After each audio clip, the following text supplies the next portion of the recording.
Hello everyone, मैं आप सभी का एक बार फिर से हार्दिक स्वागत करता हूं अपने यूट्यूब चैनल विद्या कैरियर इंस्टीट्यूट में। तो प्यारे बच्चों, जो कक्षा 12th बोर्ड के बच्चे हैं उनके लिए अपन फिजिक्स की अभ्यास क्वेश्चनों की जो श्रृंखला है उसी के क्रम में आज मैं आपके पास एक नया चैप्टर लेके आया हूं, चैप्टर 6 विद्युत चुंबकीय प्रेरण। और इसके अंदर सबसे पहले अभ्यास क्वेश्चनों को सोल्व करने से पहले अपन इसके महत्वपूर्ण जो फॉर्मूले हैं जो अपने काम आने वाले हैं उनके बारे में डिस्कस करने वाले हैं।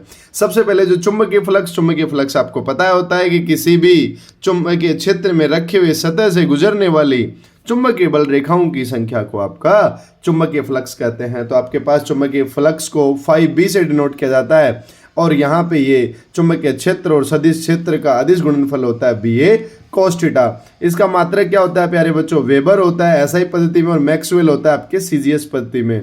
और इनके बीच में जो रिलेशन दे रखा है 1 वेबर इक्वल टू 10⁸ मैक्सवेल होता है। फिर बात करते हैं प्रेरित विद्युत वाहक बल की।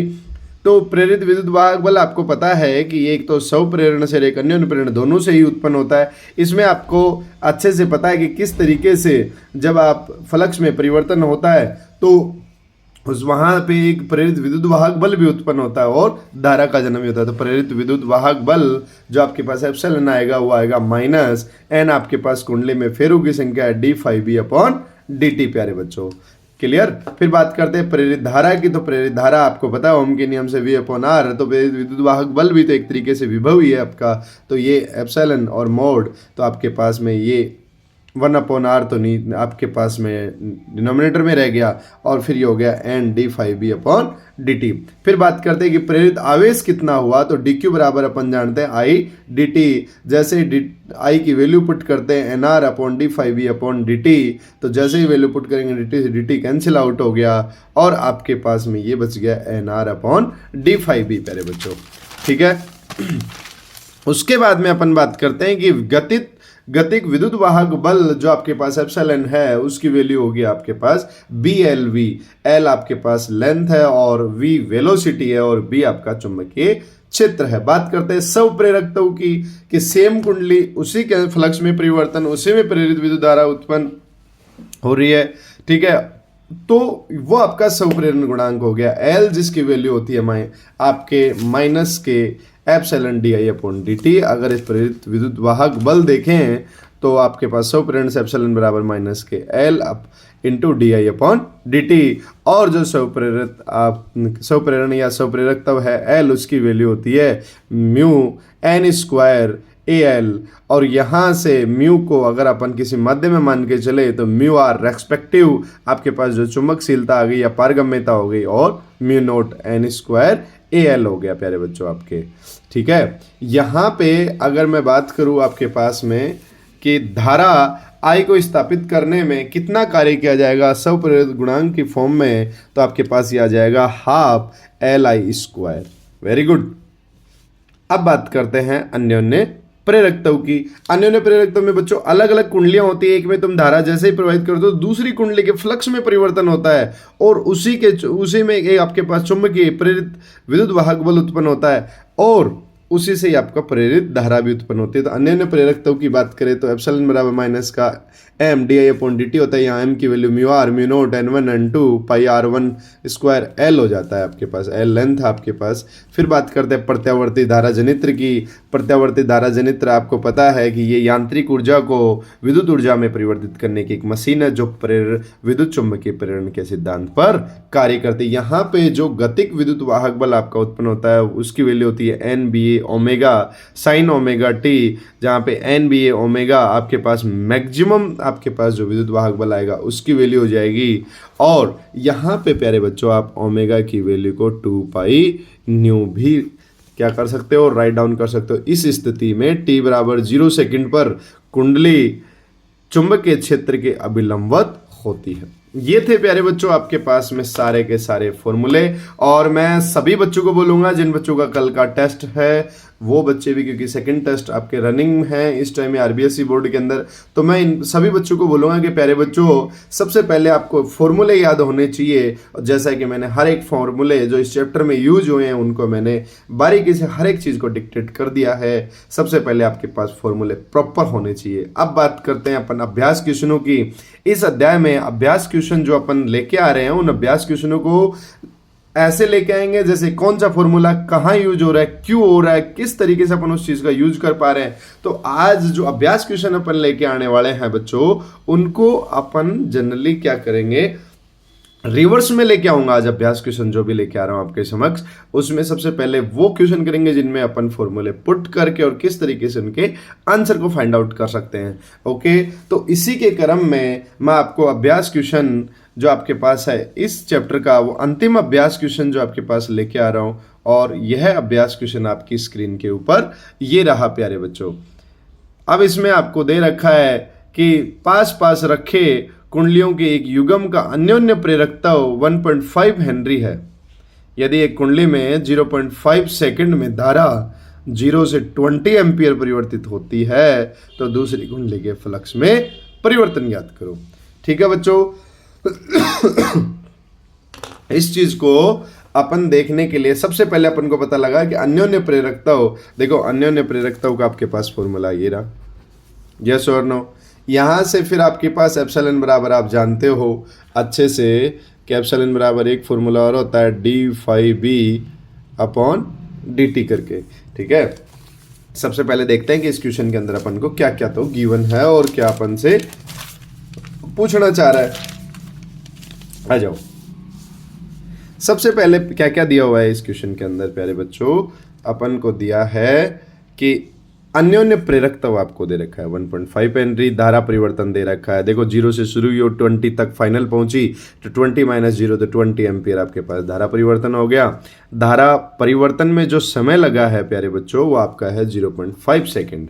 ठीक है, अब बात करते हैं कि अपन को ज्ञात क्या करना है। अपन को ज्ञात करना है दूसरी कुंडली में फ्लक्स परिवर्तन d∅b कितना है। तो हम जानते हैं कि दूसरी कुंडली में प्रेरित विद्युत वाहक यहां से जो उत्पन्न होगा वो अपन को होगा एप्सिलॉन बराबर माइनस के m di अपॉन dt, जहां m की वैल्यू माइनस के आपके पास माइनस फॉर्मूले वाला आ गया, m की वैल्यू 1.5 हेनरी हो गया, इनटू di धारा परिवर्तन आपके पास 20 एम्पियर है और जो धारा परिवर्तन में लगा समय है वो आपके पास 0.5 सेकंड है। जब आप इसको सोल्व करोगे तो 3 टाइम्स कैंसिल आउट और 3 को 20 से मल्टीप्लाई 60 वोल्ट आपके पास में आपका प्रेरित विद्युत वाहक बल आ गया।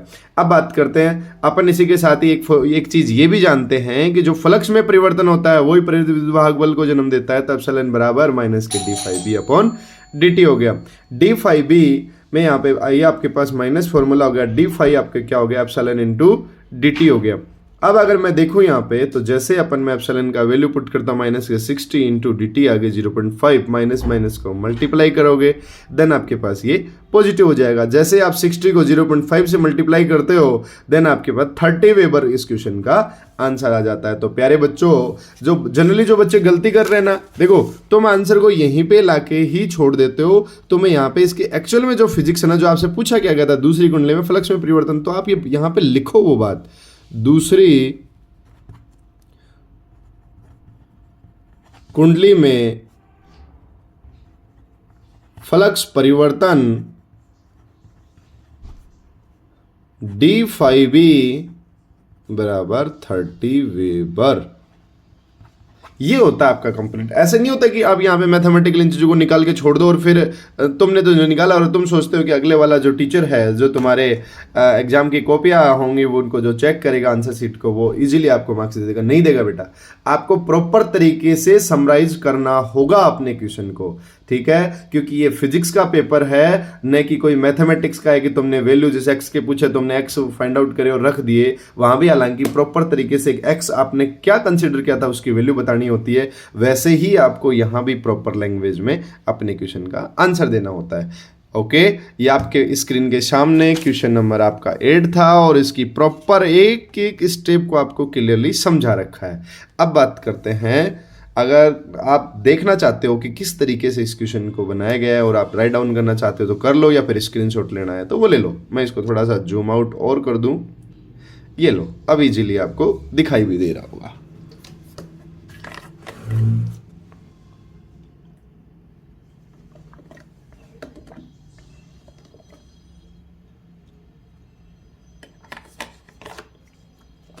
ओके, नेक्स्ट क्वेश्चन की बात करते हैं प्यारे बच्चों। नेक्स्ट क्वेश्चन अपने पास में क्वेश्चन नंबर 7, और क्वेश्चन नंबर 7 है बच्चों, कि किसी परिपथ में 0.1 सेकंड में धारा, देखो आपके पास समय परिवर्तन दे दिया, धारा 5 एम्पियर से 0 एम्पियर तक गिरती है, मतलब नेगेटिव में है आपके पास ये करंट DI। यदि औसत प्रेरित विद्युत वाहक बल आपको 200 वोल्ट दे रखा, मतलब एप्सिलॉन की वैल्यू दे रखी है, तो परिपथ में स्वप्रेरकता आपके पास L था, तो आपको किसकी वैल्यू पूछी है? L की पूछी है। तो सबसे पहले अपन राइट डाउन करेंगे अपन को क्या क्या चीजें तो गिवन है और क्या आपसे पूछी गई है। तो सबसे पहले जो आपको गिवन है, आपको दिया है कि आपके पास करंट सबसे पहले 5 एम्पियर थी, फिर वो गिर के 0 एम्पियर हो गई, तो धारा में परिवर्तन आया वो नेगेटिव में आएगा -5 एम्पियर। गुड। फिर आपसे पूछ रहा है प्रेरित विद्युत वाहक बल, आपको गिवन है 200 वोल्ट। देन आपसे क्वेश्चन में पूछा है स्वप्रेरकता या फिर बोले तो स्वप्रेरण गुणांक L की वैल्यू क्या होगी। यहां से अपन जानते हैं कि प्रेरित विद्युत वाहक बल स्वप्रेरण के अंदर आता है epsilon equal to -KL DI/dt। यहां से अपन को चाहिए L की वैल्यू, तो -K एप्सिलॉन हो गए और DI/dt इसके नीचे चले गए। तो यहां से 200 वोल्ट अपन को दे रखा है, एम्पियर आपके पास कितना है 5 और 0.1, नेगेटिव से नेगेटिव साइन को कट कर दोगे, देन आपके पास 0.1 ऊपर चला गया, 5 से कट करोगे 40 को 0.1 से करोगे तो 4 हेनरी आपके पास में इसका आंसर आ जाएगा। अब इसमें जो आंसर आप लिखोगे तो यहाँ पे आप बाकायदा लिख रहे हो ना कि परिपथ में, जब आप आंसर लिख रहे हो तो लिखो इसमें ये बात, परिपथ में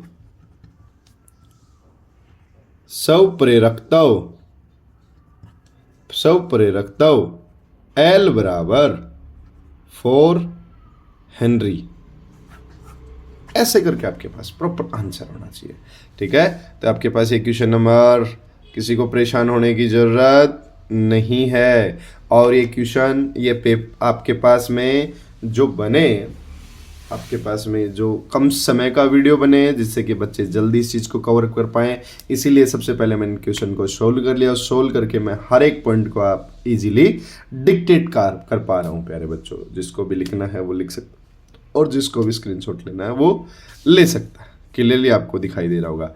देखो, आज के ज़माने में चीज़ें इतनी डिजिटलाइज हो गई हैं कि वो बोर्ड वाला फील रह गया। इसी वजह से मैं हर एक स्टेप को लिख के पेन कॉपी की हेल्प से बच्चों को समझाने की कोशिश कर रहा हूँ, ताकि वो उनको वो फील आ सके जैसे कि पहले के टाइम में हुआ करता था कि टीचर हर एक स्टेप बोलता, हर एक स्टेप को अच्छे से राइट डाउन करके और चीज़ों को क्लियर कर पा रहा। ठीक है बच्चों, देन नेक्स्ट क्वेश्चन अपन बात करें, क्वेश्चन नंबर 6। तो वो क्वेश्चन नंबर 6 आपके पास में ये रहा कि आपके पास पूर्व से पश्चिम दिशा में एक विस्तृत 10 मीटर लंबा क्षैतिज सीधा तार है जिसकी तीव्रता आपको दे रखी है 0.30 × 10⁻⁻⁴ वेबर पर मीटर स्क्वायर। तीव्रता वाले पृथ्वी के चुंबकीय क्षेत्र के क्षैतिज घटक, किसके? चुंबकीय क्षेत्र के, पृथ्वी के चुंबकीय क्षेत्र के क्षैतिज घटक से लंबवत 5 मीटर पर सेकंड की चाल से गिर रहा है। ठीक है, तो तार में प्रेरित विद्युत वाहक बल का पहला क्वेश्चन, ताक्षणिक मान क्या होगा? दूसरा, विद्युत वाहक बल की दिशा क्या होगी? तीसरा, तार का कौन सा सिरा उच्च विद्युत विभव पर होगा? तो सबसे पहले अपन को जो इसमें गिवन पार्ट है वो अपन देखते हैं कि अपन को क्या क्या दिया है। तो इसमें अपन को दी हुई जो चीज़ें हैं ना वो बच्चों कुछ इस प्रकार से हैं कि अपन को लेंथ दे दी एक तो 10 मीटर, फिर अपन को क्या दे दिया, आपके पास जो विद्युत चुंबकीय क्षेत्र है वो दे दिया 0.30 × 10⁻⁴ वेबर मीटर स्क्वायर। फिर आपके पास में वेलोसिटी दे दी 5 मीटर पर सेकंड। अब बात करते हैं कि फर्स्ट तार की बात हो रही है, तो अपन को पता है कि प्रेरित विद्युत वाहक बल होता है वो एप्सिलॉन। ये याद करो, जब गतिक विद्युत वाहक बल की बात हो रही थी तब मैंने बताया था कि एप्सिलॉन बराबर BLV होती है। B की वैल्यू आपको गिवन है 0.30 × 10⁻⁴ एंड L की वैल्यू आपको 10 मीटर दे रखी है और V की वैल्यू 5। यहां से आपके पास प्रेरित विद्युत वाहक बल का मान आ जाता है 1.5 × 10⁻³ वोल्ट। देन नेक्स्ट अपन बात करें जो अपन को चीजें दे रखी है। सबसे पहले उसने क्वेश्चन में भी यही पूछा है कि तार में प्रेरित विद्युत वाहक बल का ताक्षणिक मान क्या होगा, तो ताक्षणिक मान आपको पता लग गया है। अब बात करते हैं कि विद्युत वाहक बल की दिशा क्या होगी। देखो, फ्लेमिंग के दाएं हाथ के नियम से प्रेरित विद्युत वाहक बल की दिशा होगी ना वो पश्चिम से पूर्व की ओर होगी, ये जस्ट ऑपोजिट होगी क्योंकि पूर्व से पश्चिम दिशा में तार विस्तृत है। और जैसे आप इसमें फ्लेमिंग का दाएं हाथ का रूल लगाते हो, देन आपके पास जो बल की दिशा बनती है वो पश्चिम से पूर्व की ओर। और फ्लेमिंग का जब दाएं हाथ का रूल बताया था तब मैंने कहा भी था कि आपके पास में हथेली के लंबवत दिशा में बाहर की ओर आपके पास में वो चीजें लगेंगी। ठीक है, जब आप इस तरीके से इस चीज को क्या कर रहे हो, डिनोट कर रहे हो, तो ठीक है, ये चीज आपको अच्छे से पता होनी चाहिए। देन नेक्स्ट अपन क्वेश्चन की बात करते हैं कि तार का कौन सा सिरा उच्च विद्युत विभव पर होगा, तो इसको कैसे समझेंगे। देखो, प्रेरित विद्युत वाहक बल जिसके कारण उत्पन्न होता है सदैव उन्हीं कारणों का क्या करता है, विरोध करता है।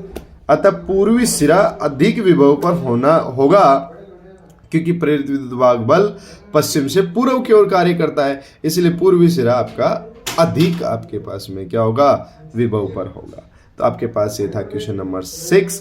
आप देख सकते हो और चीजों को समझ भी सकते हो। क्लियर।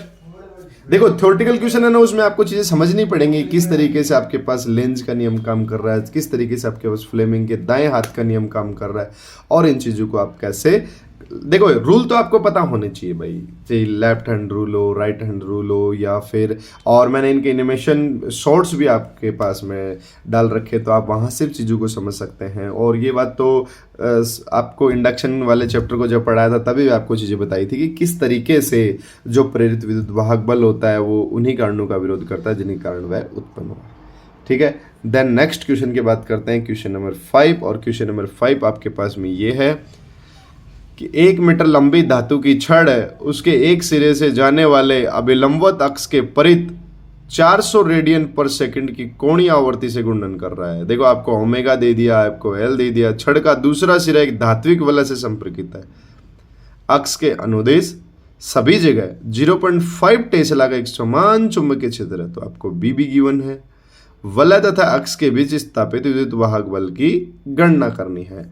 देखो, आपको क्या क्या चीजें दे रखी हैं, यहां से आप चीजों को समझ सकते हो कि आपके पास में जो गिवन पार्ट है वो है धातु की छड़ की लंबाई 1 मीटर, कोणीय आवर्ती आपको दे दी 400 रेडियन पर सेकंड, चुंबकीय क्षेत्र दे दिया 0.5 टेस्ला। ज्ञात क्या करना है बच्चों, वलय तथा अक्ष के बीच स्थापित विद्युत वाहक बल का मान ज्ञात करना है। तो यहां से जो चीजें आप जानते हो, आपको ये देखो, वलय तथा अक्ष के बीच स्थापित की बात कर रहा है ना, तो इसका मान आपके पास आता है हाफ बी एल वी आता है। वैसे तो क्या आता है, हाफ बी एल वी। ठीक है, मध्य में होता तो ओनली बी एल वी हो जाता, लेकिन अगर उसके सिरों की तरफ आ रहा है, अक्ष के बीच की बात कर रहा है, देन वो हाफ में हो जाएगा। और वी आपके पास रेखीय वेग और कोणीय वेग में आपको रिलेशन पता है क्योंकि आपको तो कोणीय आवर्ती दे रखी है। देन आपको क्या लिख सकते हो, आर ओमेगा करके लिख सकते हो। तो ये आपके पास में हो जाएगा एल स्क्वायर ओमेगा। देन आप सारी की सारी वैल्यू पुट कर दो, हाफ बी की वैल्यू 0.5 टेस्ला, एल की वैल्यू 1 मीटर दे रखी है, स्क्वायर हो जाएगा, और ओमेगा की वैल्यू 400 दे रखी है। जैसे 2 से इसको कट करोगे 200 हो जाएगा, मल्टीप्लाई करोगे देन आपके पास में 100 वोल्ट आ जाएगा आपके पास ये।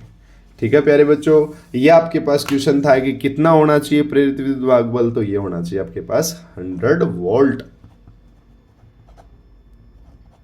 ठीक है, जिस भी बच्चे को क्वेश्चन को राइट डाउन करना है वो कर लो आराम से, कोई दिक्कत नहीं है। बस यही फायदा है कि ताकि वीडियो शॉर्ट बने और बच्चे फटाफट चीजों को समझ के और आगे हल कर सके। ठीक है बच्चों, गुड। जिस भी बच्चे को देखना है, राइट डाउन करना है, स्क्रीनशॉट लेना है, वो कर सकता है, कोई दिक्कत नहीं है।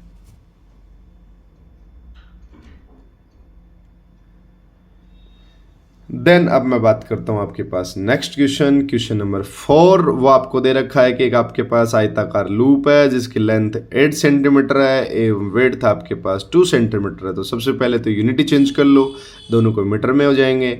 एक स्थान पर थोड़ा कटा हुआ है, यह लूप अपने तल के अभिलंबवत 0.3 टेस्ला के एक समान चुंबकीय क्षेत्र से बाहर की ओर निकल रहा है। ठीक है, यदि लूप के बाहर निकलने का वेग 1 सेंटीमीटर पर सेकंड दे रखा है तो कटे भाग के सिरों पर उत्पन्न विद्युत वाहक बल कितना होगा। पहला क्वेश्चन, जब लूप की गति अभिलंबवत होती है, लूप की गति किसके अभिलंबवत होती है, लूप की लंबी भुजा के, पहला। दूसरा, लूप की छोटी भुजा के, तो प्रत्येक स्थिति में उत्पन्न प्रेरित वोल्टता का मान भी आपको ज्ञात करना है। तो सबसे पहले आप देखो कि इस क्वेश्चन में आपको क्या क्या गिवन है। तो चलो क्वेश्चन की बात करते हैं। अपन को क्या क्या गिवन है, अपन को दिया है आयताकार लूप दे रखा है 8 सेंटीमीटर जिसकी लंबाई है, अपन ने उसको चेंज कर लिया 8 इंटू 10⁻⁻² मीटर में। देन आयताकार लूप की चौड़ाई आपको गिवन है 2 सेंटीमीटर, तो 2 सेंटीमीटर को मीटर में चेंज कर लेंगे, ये आ जाएगा। आपके पास चुंबकीय फ्लक्स का मान दे रखा है और लूप का वेग दे रखा है बच्चों 1 सेंटीमीटर, तो इसको चेंज करें 10⁻⁻² मीटर पर। अब बात करते हैं ज्ञात क्या करना है। ज्ञात क्या करना है, लूप की लंबी भुजा, जब वेग किसके विलंब तो लूप की लंबी भुजा पर, तो विद्युत वाहक बल क्या हो जाएगा आपके पास, गतिक विद्युत वाहक बल की बात हो रही तो एप्सिलॉन बराबर BLV। जैसे B की वैल्यू पुट करोगे, L की वैल्यू और V की, तो आपके पास आ गया 2.4 इंटू 10⁻⁻⁴ वोल्ट आ गया। लूप में विद्युत वाहक बल तब तक रहेगा जब तक कि लूप चुंबकीय क्षेत्र से बाहर नहीं जाता है। अर्थात आपके पास कंडीशन क्या आ गई बच्चों कि उस समय तक जब तक कि लूप की छोटी भुजा के तुल्य लंबाई के बराबर दूरी तय न कर ले। इतना तो, क्योंकि लंबवत हो रहा है तो लंबवत किसके जाएगा, छोटी भुजा के, तो उतनी देर तो आपके पास में इसमें क्या रहेगा, चुंबक आपके पास विद्युत वाहक बल रहेगा। तो एक बात बताओ, आपके पास वेलोसिटी दे रखी है और छोटी भुजा की लेंथ भी की बराबर बोल रहा है, तो जब आप वेलोसिटी से आप उसकी लेंथ को डिवाइड कर दो टोटल समय काउंट हो जाएंगे। तो छोटी लंबाई जो आपको दे रखी है 2 इंटू 10⁻⁻² मीटर, उसको जैसे ही आप 1 मीटर से डिवाइड करोगे तो आपके पास ये बन जाएंगे 2 सेकेंड। तो ये कितनी देर रहेगा लंबी, जब विद्युत आपके पास में वेग है वो लंबी भुजा के लंबवत होगा, तब विद्युत वाहक बल कितनी देर रहेगा, 2 सेकंड के लिए रहेगा। सेकंड केस था कि जब वेग आपका छोटी भुजा के लंबवत हो, तब विद्युत वाहक बल अगर कैलकुलेट करते हैं, देन आपके पास में जैसे ही आप वैल्यू पुट करोगे BLV के अंदर, तो आपके पास आएगा एप्सिलॉन B, आपके पास चौड़ाई और आपका V हो गया। ठीक है, तो चौड़ाई आपके पास में क्या हो जाएगी, B हो जाएगी। जो पहले आपके पास L कंसिडर हो रही थी ना बच्चों, अब ये कौन सी बन जाएगी, B बोले तो आपका चौड़ाई हो गया। तो 0.3 इंटू 2 इंटू 10⁻⁻² और 10⁻⁻², तो 2 कितने हो गए, 4 हो गए, और आपके पास 3 2 जा 6 हो गए, तो 0.6 इतना है। अब बात करते हैं कि भैया कितना टाइम लगा होगा। तो अब एक बात बताओ ना, आपके पास ये आपसे क्या पूछ रहा है कि इसमें लगने वाला आपका समय कितना होगा। ठीक बात, तो लगने वाले समय की गणना करने के लिए देखो, वहां पे आपने किसकी लंबी, आपने कौन सी भुजा ली थी, लंबवत की बात कर रहा ना, छोटी भुजा की, तो बड़ी भुजा से की लंबाई जितना कवर करेगा, तो आपके पास बड़ी भुजा की लंबाई कितनी, 8 इंटू 10⁻⁻⁸ मीटर, इसको डिवाइड किया 1 मीटर पर सेकंड से, तो देन आपके पास टोटल 8 सेकंड आ जाएगा। ठीक है, तो आपको दोनों ही क्वेश्चनों के बखूबी तरीके से आपको जवाब मिल चुके हैं। अब बात करते हैं नेक्स्ट क्वेश्चन, जो क्वेश्चन नंबर 3 है, और आपकी स्क्रीन पे ये रहा क्वेश्चन नंबर 3। प्यारे बच्चों, एक लंबी परिनालिका के इकाई सेंटीमीटर लंबाई में 15 फेरे हैं, इकाई सेंटीमीटर लंबाई में 15 फेरे हैं, तो एक मीटर में तो 100 सेंटीमीटर होते हैं, तो 1 मीटर में कितने हो जाएंगे, 1500 फेरे हो जाएंगे। पहली बात तो ये पता होनी चाहिए, स्मॉल एन की बात हो रही है। दूसरी बात, उसके अंदर 2 सेंटीमीटर स्क्वायर का एक छोटा सा लूप परिनालिका का एक्स के लंबवत रखा गया। लूप रखा गया मतलब उसका एरिया दे दिया 2 सेंटीमीटर, इसको चेंज कर लो 2 इंटू 10⁻⁻⁴ मीटर स्क्वायर हो जाएगा, ये इसका एरिया आ गया। यदि परिनालिका में बहने वाली धारा का मान 2 एम्पियर से 4 एम्पियर 0.1 सेकंड में जाता है, तो यहाँ पे DI दे दिया आपको 4 - 2 तो 2 हो जाएगी। आपका DT दे दिया 0.1 सेकंड, तो धारा परिवर्तन के समय प्रेरित विद्युत वाहक बल की आपसे गणना करवा रहा है, तो निकाल लो भैया, क्या दिक्कत है। आपके पास इकाई लंबाई दे दी 15 फेरे, टोटल मीटर में होंगे तो 1500 हो जाएंगे। ठीक है, एरिया आपको दे दिया 2 इंटू 10⁻⁻⁴, और करंट जो I1 थी वो I2 हो गई, तो ये दोनों चेंजमेंट आया वो 2 एम्पियर का आ गया। समय परिवर्तन में जो लगा वो 0.1 सेकंड का लग गया। बात करते हैं कि ज्ञात क्या करना है, तो प्रेरित विद्युत वाहक बल एप्सिलॉन बराबर -kd∅b/dt, ये अपन जानते हैं। यहाँ से φb का वैल्यू BA होता है, जिसकी वैल्यू μ0 NIA होता है। जैसे आप ये वैल्यू पुट करोगे तो μ0 NIA तो कहाँ गया, बाहर आ गया, और DI क्या हो गया, DT हो गया। यहाँ से बच्चों जो निर्वात की चुंबकशीलता उसकी वैल्यू आप जानते हो 4 पाई इंटू 10⁻⁻⁷, ये आपके पास फेरे हो गए, ये आपका एरिया हो गया, और ये आपके पास जो B बचा बच्चों, ये 20 आपके पास में क्या है, ये 1 सेकंड, ये आपके पास आ गया कि हाँ ये था वैसे बेसिकली करके आप देखें तो 0.1 था और करंट आपका 2 एम्पेयर था। तो जैसे ये 0.1 में से आप पॉइंट उठाओगे तो ऊपर 20 जाएगा, तो 20/1 हो गया। इन सबको जब सोल्व करेंगे तो अपने पास वैल्यू आती है 7.54 इंटू 10⁻⁻⁶ वोल्ट। एप्सिलॉन की वैल्यू जो दे आएगी अपने पास 7.54 माइक्रो वोल्ट में आ जाएगी मेरे बच्चों। ठीक है, तो कुछ नहीं, ज़्यादा टेंशन लेने की जरूरत नहीं है। एप्सिलॉन आपको दे रखा है वहाँ से, और आप जानते हो परिनालिका के लिए फ्लक्स का मान होता है वो म्यू नॉट NIA होता है। जैसे ये पुट करोगे तो म्यू नॉट NA तो बाहर आ जाएगा, और आई का आपके पास में dt के रेस्पेक्ट में क्या हो जाएगा, अवकलन हो जाएगा, तो di/dt हो जाएगा। जैसे ही आप सबकी वैल्यू पुट करोगे देन कैलकुलेट करके आपके पास आंसर ही आ जाएंगे। अब बात करता हूँ मैं क्वेश्चन नंबर 2 की। क्वेश्चन नंबर 2 आपके पास कुछ फिगर दे रखे हैं और आपसे पूछ रहा है कि कौन सी चीज़ें किस तरीके से होंगी। ये आपके पास 2 फिगर है, पहले आप इन फिगरों को अच्छे से देखो। ठीक है, मैं बात करता हूँ इस तरीके से। ये एक ऐसा और एक वर्ताकार, 2 प्रकार के लूप दे रखे हैं। तो ये बोल रहा है कि वर्णित स्थितियों के लेंज के नियम का उपयोग करते प्रेरित धारा की दिशा बताओ। देखो एक बात तो कन्फर्म है, प्रेरित विद्युत धारा जो बहेगी वो हमेशा फ्लक्स के बढ़ने और घटने दोनों का ही विरोध करेगी। ठीक है, जैसे ही आप चुंबक को या लेके आते हो तो उसमें जैसे भी आपके लूप के अंदर प्रेरित धारा बहेगी वो ठीक वैसे बहेगी ताकि वो खुल के प्रेरित उसके आपके पास चुंबकीय फ्लक्स में परिवर्तन का विरोध कर सके, अर्थात विद्युत वाहक बल का विरोध। गुड, तो इस चीज को कैसे किस तरीके से अपन थ्योरेटिकल लिखेंगे, जो क्योंकि लेंज के नियम से तो आपको पता ही है कि प्रेरित विद्युत धारा बड़े फ्लक्स का विरोध करती है। अतः जो आपके पास ये दे रखा है, देखो ध्यान से देखो, A, B, C और D, इसके अनुदेश जो धारा बहेगी वो हमेशा इस प्रकार से बहेगी, आकार में परिवर्तन के समय पृष्ठ से इस प्रकार से गुजरेगी ताकि वह फ्लक्स का क्या कर सके, विरोध कर सके। धारा विरोध तो क्योंकि आपको पता ही है कि प्रेरित धारा विरोध करती है। देन सेकंड वर्ताकार की बात करें तो वर्ताकार के अंदर आपको दे रखा है कि इसमें भी लूप एक सीधे बारीक तार के रूप में अगर विरूपित किया जाता है तो A', देखो A', B', C' और D' के अनुदिश फ्लक्स का मान क्या हो जाएगा, आपके घटने लग जाएगा, क्योंकि जस्ट अब इस कंडीशन के अंदर धारा ऑपोजिट साइड में जा रही है, तो इसका मतलब इसका मान घट रहा है, अर्थात वो घटने का भी विरोध करेगी। ऐसे ही बात करते हैं अपन। ठीक इसी प्रकार से ये भी थ्योरेटिकल क्वेश्चन है, और अगर किसी को लेंज का नियम और वो अच्छे से आता है तो तुम चीज़ों को समझ पाओगे। देखो मेरी बात सुनो, अब इसमें इस सर्किट की अगर मैं बात करूं तो इस सर्किट में आपके पास एक मैग्नेट दे रखी है, एक कुंडली दे रखी है, और जैसे ही आप बोल रहा है कि अगर आप एस को इधर की तरफ लेके जाओगे तो एस लेके जाओगे तो इसमें जो धारा बहेगी वो किस तरफ जाएगी, दक्षिणावर्त जाएगी। ठीक है, तो आपके पास में ये ऑपोजिट साइड में बहने लग जाएगी। अब दूसरी साइड की बात करते हैं कि इसमें भी जैसे एस लेके जा रहे हो तो अब कौन सी साइड में जाएगी। ठीक है, तो ये P से Q की तरफ आएगी, इसमें Q से P की तरफ जाएगी। देन इधर की बात करो अगर इसमें, तो इसमें आपका नॉर्थ पोल जा रहा है तो ये वामावर्त साइड में जाएगी। देखो ऐसे जाएगी, ये अगर मैग्नेट इधर जाएगा मतलब N सिरा कुंडली से आपके दूर की तरफ जा रहा है, तो फिर धारा इसका विरोध करने के लिए आपके पास वामावर्त बहेगी और इसमें दक्षिणावर्त बहेगी। ठीक है, ये ठीक ऐसे ही आपके पास 2 कुंडलियाँ दे रखी है, एक को बैटरी से कनेक्ट कर रखा और दूसरी से आप में पूछ रहे हैं इसमें करंट ऐसे, तो इसमें जस्ट इसके ऑपोजिट हो जाएगी। तो इसमें तो देखो आपकी जो जा रही है ना वो दक्षिणावर्त जा रही है, तो इसमें वामावर्त चली जाएगी। ठीक है, और दाब कुंजी तुरंत बंद करने के बाद स्थिति कैसी हो जाएगी, क्योंकि तब तो कुछ करंट ही फ्लो नहीं होगी। धारा नियंत्रक का सामंजस्य बदलते हुए भी आप चीज़ों को कर सकते हो कि किस तरीके से आप करंट को एडजस्ट करोगे तो उस हिसाब से प्रेरित विद्युत वाहक बल का मान भी एडजस्ट हो जाएगा। दूसरा, दाब कुंजी खोलने के तुरंत बाद की स्थिति कैसी हो जाएगी।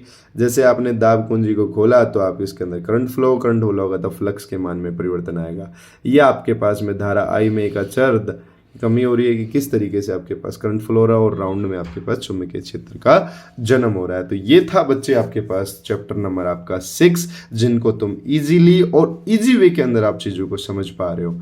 ठीक है, तो सभी को कल के टेस्ट के लिए बहुत बहुत सारी शुभकामनाएं हैं। सभी बच्चे अच्छे से मन लगा के पढ़ाई करो ताकि कल आपका अच्छे से रिजल्ट आ पाए। और जितने भी पुराने लेक्चर्स हैं मैं कहूँगा कि अपने टाइम को बचाओ। 3rd चैप्टर हो, 4th हो, 5th हो या 6th हो, 11th 12th 9th 10th जो भी चैप्टर हैं, जिनके भी आपके पास अभ्यास क्वेश्चन के वीडियोस यहाँ पे पड़े हैं, सारे बच्चे उन वीडियो को देखो ताकि अगर अभ्यास क्वेश्चन में कोई क्वेश्चन आता है तो आप अच्छे से सोल्व कर पाओ उसको। ओके बच्चों, थैंक यू सो मच।